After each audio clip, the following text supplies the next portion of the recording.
मैं doctor I P Dinkar आज फिर आप लोगों के बीच में उपस्थित हुआ हूँ और आज आप लोगों को प्रश्नावली के महत्व के बारे में बताऊंगा।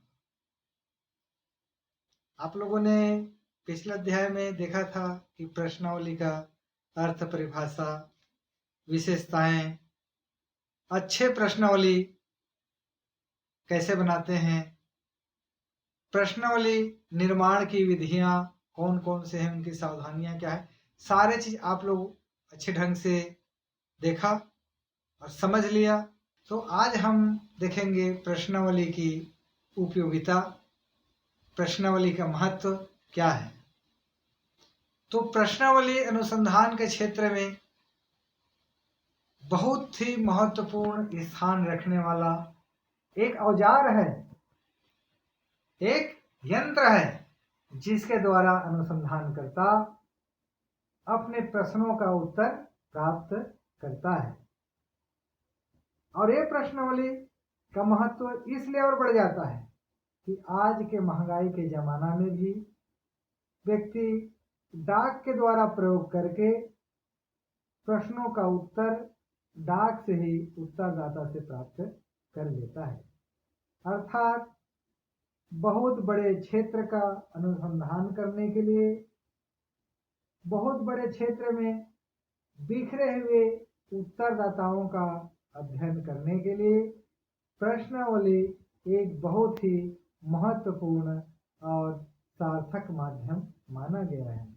मैं यहाँ पर प्रश्नावली के जो बहुत से महत्व हैं, निम्नलिखित महत्व हैं, उसके बारे में आपको बतलाना चाहूँगा। तो पहला है, साइड हेडिंग आप नोट कर लीजिए, अध्ययन में सुगमता। प्रश्नावली एक ऐसा माध्यम है जिसके द्वारा अनुसंधानकर्ता उत्तरदाता के पास में प्रश्नों की एक सूची बनाकर डाक के द्वारा भेजता है और उसमें डाक के द्वारा ही उत्तर को प्राप्त करता है। यह एक सुगम माध्यम है जिसमें दोनों का समय बचता है। प्रश्नकर्ता अर्थात अनुसंधानकर्ता डाक से भेज देता है और उत्तरदाता घर से ही डाक, एक दूसरे को भागम भाग करने की आवश्यकता नहीं होती है। ये प्रश्नावली के एक बहुत बड़े महत्व है। दूसरा महत्व है तटस्थ अध्ययन। तटस्थ अध्ययन मतलब समझ गए ना? तटस्थ मतलब निष्पक्ष, कि किसी प्रकार के पक्षपात को किसी ग्रुप के तरफ, किसी गुट के तरफ बिना झुके तटस्थ अध्ययन प्रश्नावली के द्वारा किया जाता है। क्यों किया जाता है, कैसे किया जाता है? तो प्रश्नावली को अनुसंधानकर्ता भेज देता है और उत्तरदाता स्वतंत्रता पूर्वक उनके जो विचार है उसके आधार पर प्रश्नों का उत्तर लिखता है। इसमें अनुसंधानकर्ता उत्तरदाता को किसी प्रकार से प्रभावित नहीं करता है, इसलिए प्रश्नावली का महत्व और बढ़ जाता है। तीसरा महत्व है इसका विश्वसनीय सूचनाएं। प्रश्नावली के द्वारा जब डाक के द्वारा या डाक विधि का उपयोग अनुसंधानकर्ता के द्वारा किया जाता है तो उसमें जो उत्तर होना चाहिए उसी उत्तर को उत्तरदाता देने की कोशिश करता है, क्योंकि यह विश्वसनीय सूचना प्राप्त करने की प्रमुख साधन है। अनुसंधानकर्ता उत्तरदाता को पहले ही बता चुका रहता है कि यह पूर्ण रूप से गोपनीय है। तो ऐसी स्थिति में उत्तरदाता विश्वसनीय सूचना को लिख करके भेजता है। और चौथा है अनावश्यक सूचनाओं से बचाव। अनुसंधानकर्ता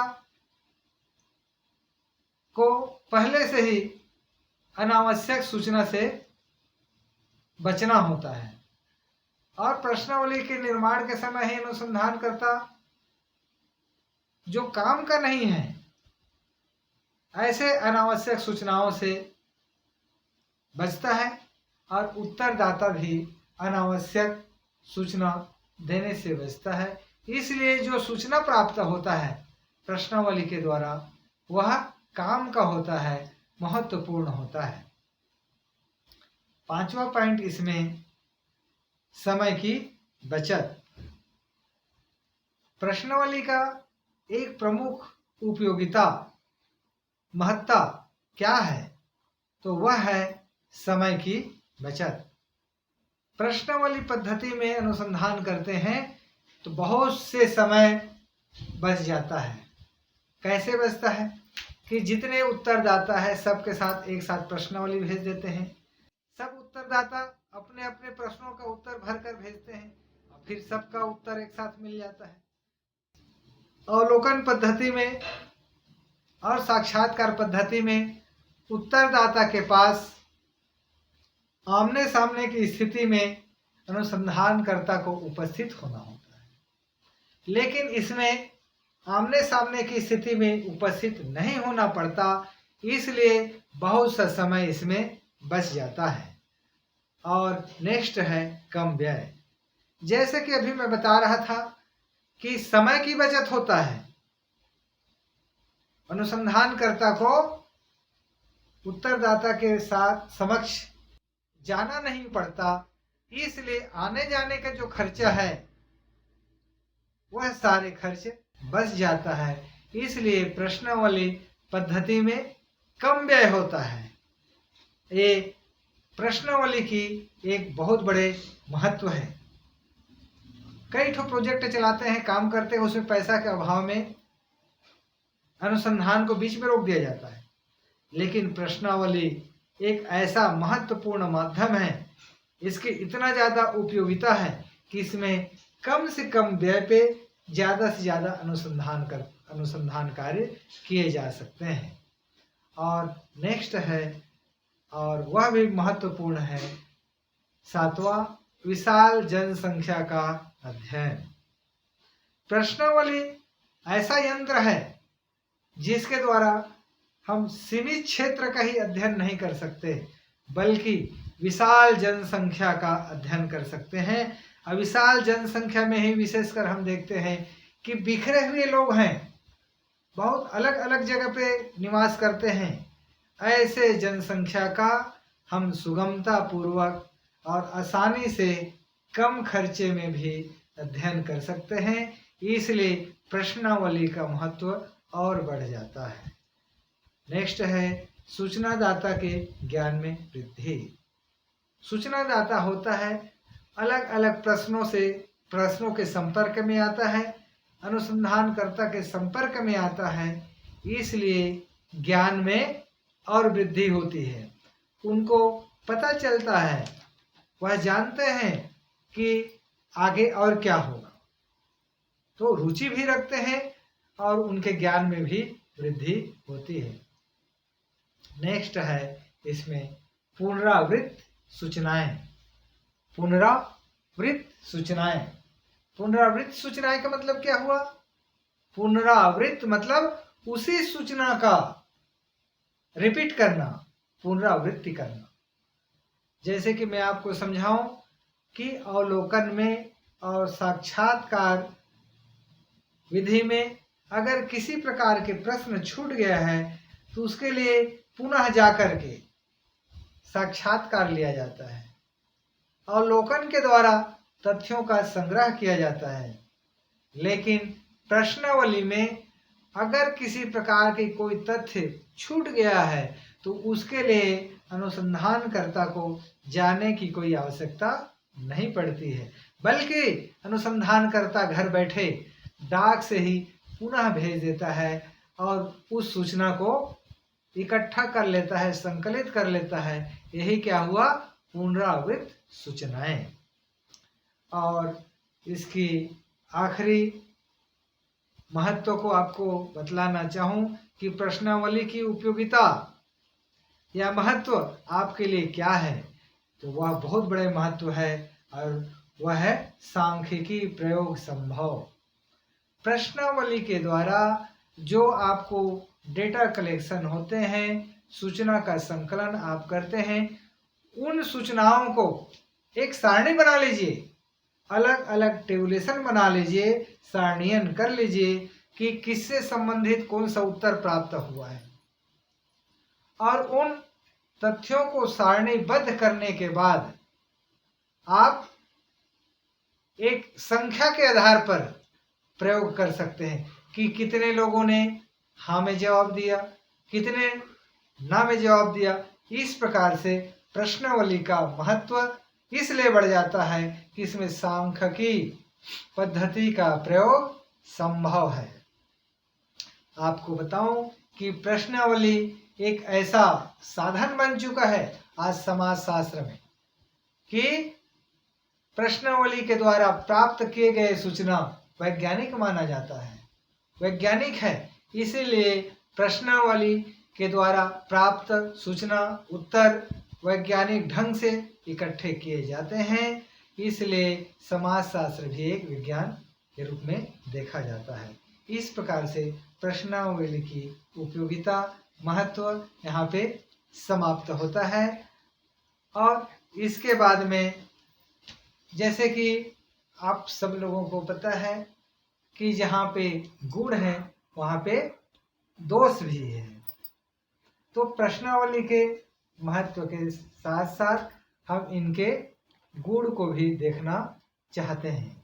गुण को नहीं, सीमा को देखना चाहते हैं। सीमाएं, गुण तो देख लिए ना, इनके जो दोष है, दोष पर भी यहाँ पर प्रकाश डालना चाहेंगे। तो प्रश्नावली की कुछ सीमाएं भी हैं, कुछ दोष भी हैं। जैसे कि आपको पता है कि सिक्के के दो पहलू होते हैं। सिक्के के दो पहलू, एक पहलू नहीं होता। उसी प्रकार से यहाँ पर इनके भी गुणों का बखान किए, उसमें कुछ कमियां भी हैं। हम आपको कमियां भी इसके बतलाना चाहेंगे कि प्रश्नावली के दोष क्या क्या हैं।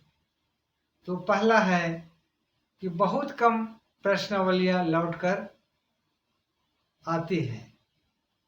जब अनुसंधानकर्ता उत्तरदाता को प्रश्नों की सूची बनाकर भेजता है, अर्थात प्रश्नावली को भेजता है, तो बहुत से उत्तरदाता समय की कमी बतलाकर, बहुत से लोग रुचि नहीं दिखाने के कारण से जितना जो प्रश्नावली भेजते हैं वह प्रश्नावली वही रुक जाता है।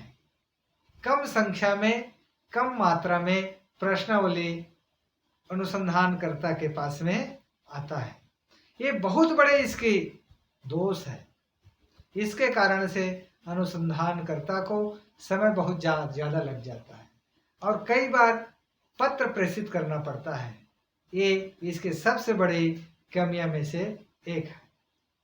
इसी प्रकार से प्रश्नावली की दूसरी जो कमजोरी या सीमाएं कहना चाहिए वह है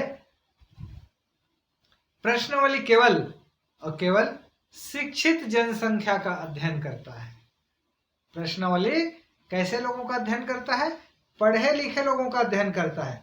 इसमें अशिक्षित लोगों के लिए कोई गुंजाइश नहीं है। इसलिए इनके दोष के रूप में देखा जाता है कि एक वर्ग का अध्ययन करते हैं, दूसरे वर्ग का इसमें उपेक्षित किया जाता है। तीसरा है पक्षपातपूर्ण निदर्शन।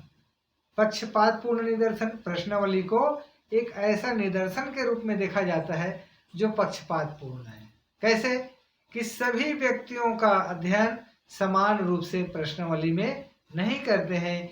इसमें केवल पढ़े लिखे वर्ग का, शिक्षित वर्ग का ही अध्ययन किया जा सकता है।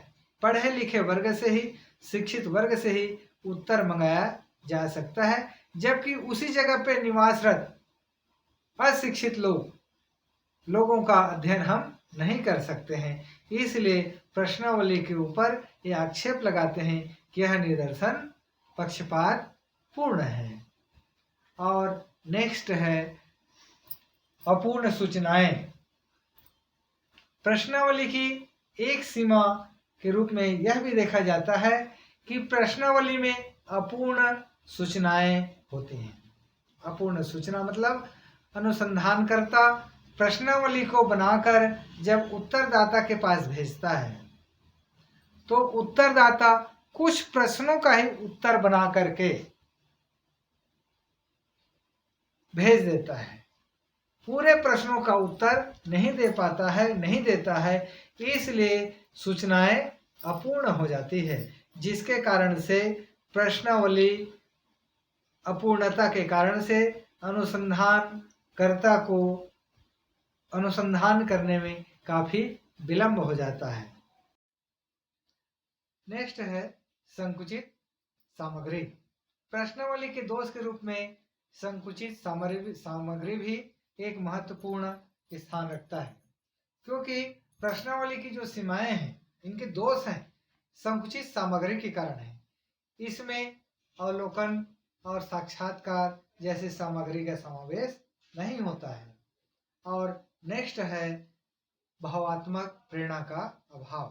प्रश्नावली का एक सीमा यह भी है कि इसमें भावात्मक प्रेरणा का अभाव रहता है। उत्तरदाता अनुसंधानकर्ता के अनुसंधान के पीछे क्या भावना है, उस भावनात्मक प्रेरणा से अनभिज्ञ रहता है और अपने को जो प्रश्न समझ आता है उसी के आधार पर उसका उत्तर दे देता है। इसलिए अनुसंधानकर्ता की जो भावना है, किस भावना के आधार पर अनुसंधान कार्य करना चाह रहा है, उसको समझ नहीं पाता है। और नेक्स्ट है सार्वभौमिक प्रश्नों का निर्माण असंभव। प्रश्नावली में जो प्रश्नों का निर्माण किया जाता है वह प्रश्न सार्वभौमिक नहीं होता है। सार्वभौमिक के मतलब सब जगह एक समान विद्यमान, क्योंकि देश में प्रदेश में सब जगह भिन्नता है, भाषा की भिन्नता, संस्कृति की भिन्नता, इसलिए सब जगह एक ही प्रकार के प्रश्न नहीं बनाया जा सकता। यह प्रश्नावली की एक दोष है।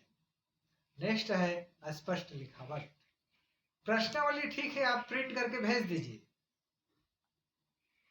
और वहां पर उत्तरदाता अपने हाथ से लिख रहे हैं, उत्तर को हाथ से लिखते हैं, तो बहुत से उत्तरदाता अस्पष्ट लिख करके भेज देते हैं, जो पढ़ने में कठिनाइयां होती है, बहुत सारे उत्तर को समझ नहीं पाते हैं। तो उत्तरदाता जिस अर्थ में लिखा है उस अर्थ को छोड़कर अनुसंधानकर्ता अपने हिसाब से फिर उसको लिख लेता है, जो प्रश्नावली की एक बहुत बड़ी खामियां है। और नेक्स्ट है प्रश्नावली के भरने में सहायता नहीं। प्रश्नावली को भरने में अनुसंधानकर्ता का किसी प्रकार का कोई सहयोग नहीं होता है, कोई मार्गदर्शन नहीं होता है, इसलिए उत्तरदाता जो समझता है उसी प्रकार का उत्तर वह लिख करके भेज देता है, जिससे सही उत्तर प्राप्त नहीं हो पाती है। और नेक्स्ट है अविश्वसनीयता। प्रश्नावली का एक दोष अविश्वसनीयता है। किस अर्थ में है अविश्वसनीयता?